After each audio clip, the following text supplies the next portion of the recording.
Alright, so here's the warm-up for today, which you should have already done on some scratch paper. This will just be to check your answer to see how well you did. Your guest teacher should have put this up after giving you time to about 5 to 10 minutes to work on it. So, we'll take a look at this, and then we've got another video to help out with the activity that you guys will be working on today. So, wants us to write the equation given the transformations from the parent graph. So, we've got a cubic function here, maybe. I'm going to just scribble it out. Okay, so x cubed looks basically like this.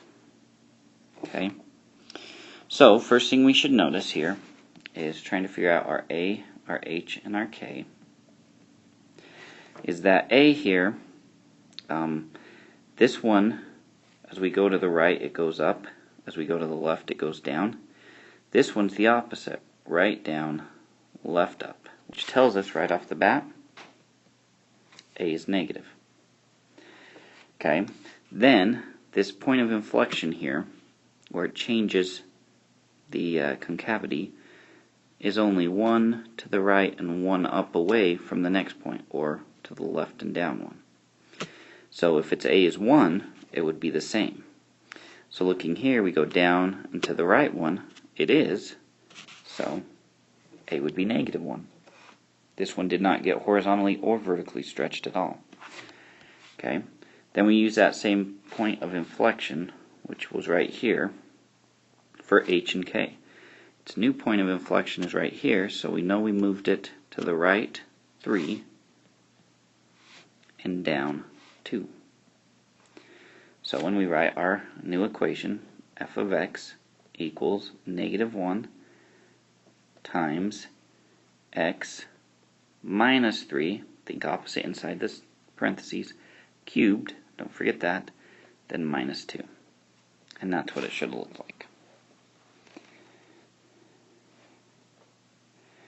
Alright, now this one was probably a lot more difficult because you're not as familiar with it. Okay, but the parent graph would look, let's do it in red, would look like this.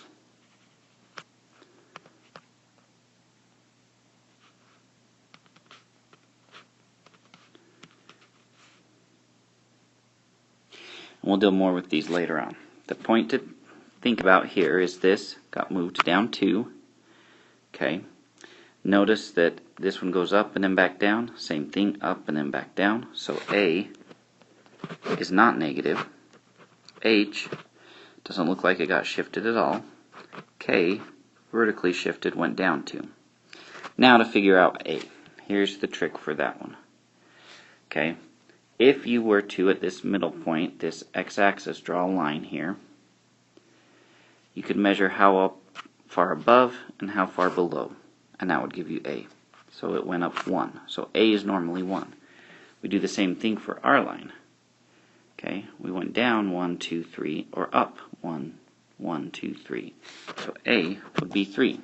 So our equation would be f of x equals 3 times the sine of parentheses x. Now you could have put minus 0 in here if you wanted to, but you didn't have to. And then minus 2. And there we go. Alright, so hopefully you're getting this stuff down a little bit better, and let's get ready for the next stuff today. Make sure you guys work hard.